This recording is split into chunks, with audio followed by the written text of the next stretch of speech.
Sarah, welcome back to my channel. Today I'm going to talk to you about how I've saved £70,000 in 1 year. I honestly didn't think that I was ever gonna be able to make this video because I had a specific goal in mind for savings for this year, but we've just got into March and I've looked at all my figures and I'm pleased to say that I have reached my target and I have reached a savings goal of £70,000 in 1 year. It's actually over 70,000 and I'll take you through all of the numbers, but I just thought it would be interesting to sit down and talk to you about how exactly I got to that figure.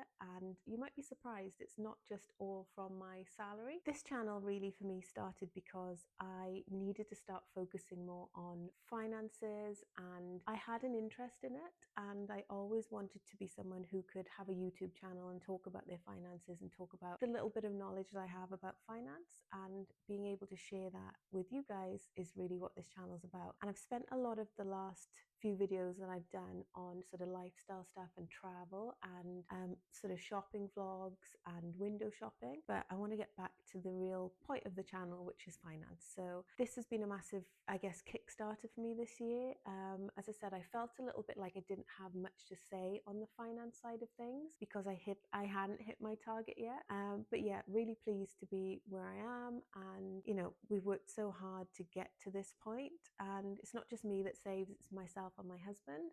And I think as a couple, this is a real milestone for us. To be able to save that amount in 1 year is really, really amazing. I actually can't believe that we've done it. Our goals are going to be laid out at the end of the video, so stick with me and I'll talk to you about what we're planning to do for this year in terms of savings and investments. But this video is focused on how we saved £70,000 in 1 year. I think it's important to say that most of this money didn't come from salaries, it came from other sources. And that's what I think is really important for you guys to understand. It's not that I'm sat here saying you've got to save every penny that you earn, but I think there are ways you can be creative with how you save. I'll talk you through the steps that we sort of put in place to get to our goal and our target of 70,000. I'm going to break down exactly where the money came from, how we managed to save it, and what our future savings and investment goals are. If you enjoy conversations about saving, investing, and protecting your future financially as somebody in their 30s or 40s, then this video is for you.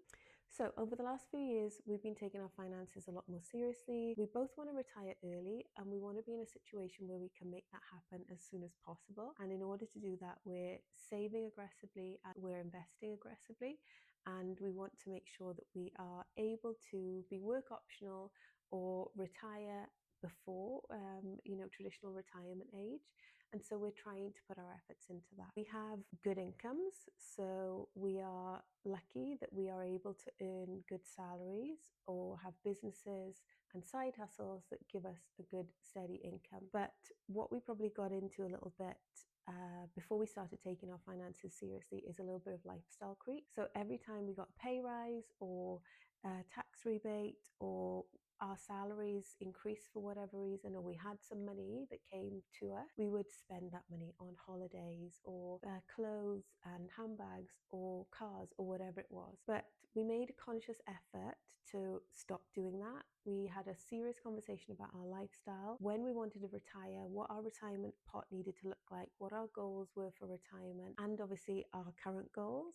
And we decided to make some significant changes, and those have been key to us saving £70,000 this year. We started to be much more intentional about building wealth. We decided to focus on three things: earning more than we were currently earning, or earning the maximum that we could, making smarter lifestyle choices and avoiding lifestyle creep, and saving or investing any additional money that came in. Over the last year, those choices have added up to a saving over £70,000.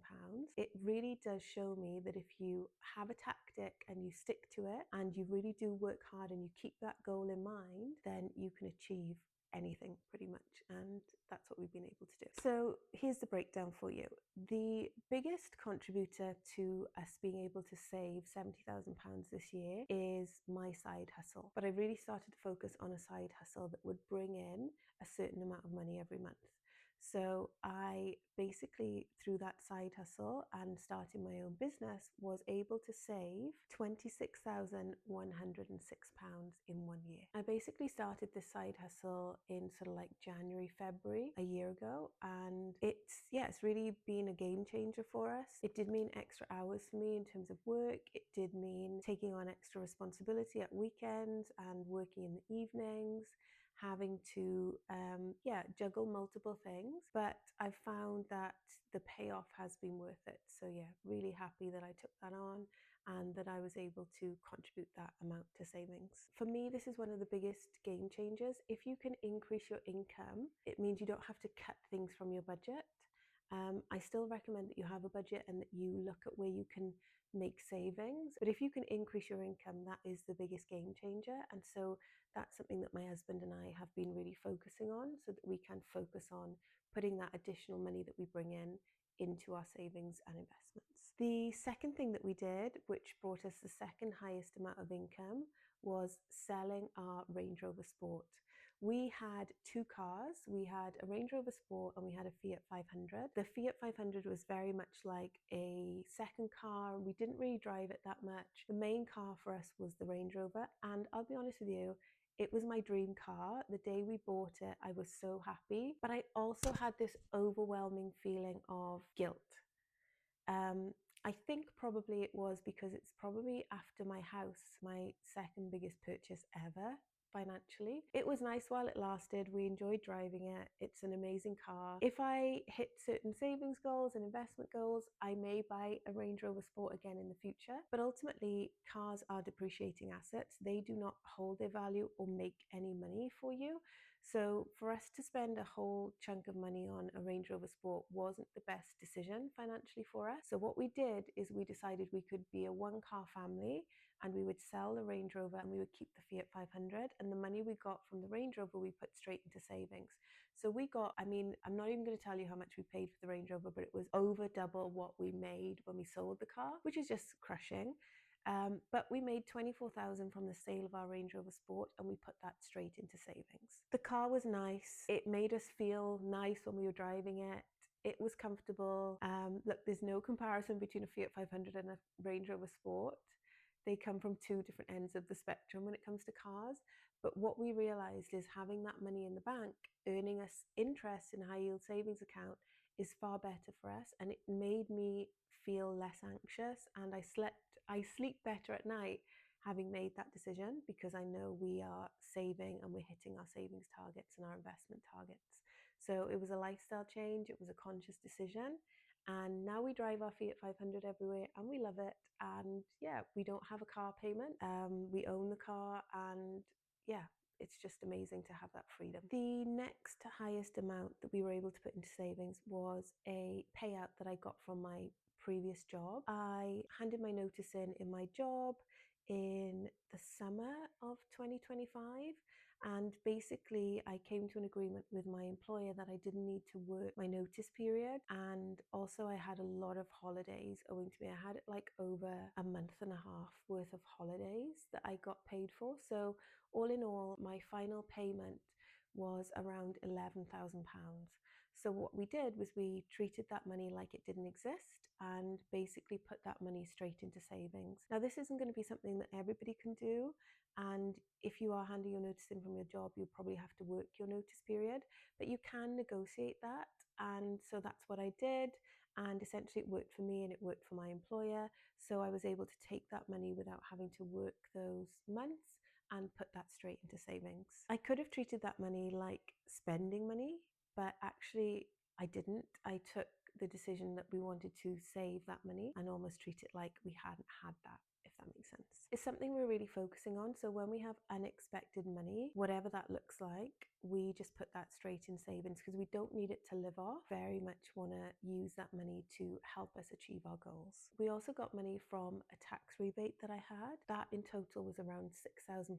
Treated that money like it didn't exist, just put it straight into savings. And of course, that's helpful because previously in the past, when I've had things like tax rebates, no matter how big or small they've been, I've just spent that money. But in recent years, whenever we've had a tax rebate or something unexpected come in financially, we've just put it straight in savings and we don't touch that money. And then the final payment that I got that I put towards savings was basically my salary. So we are able to live off my husband's salary.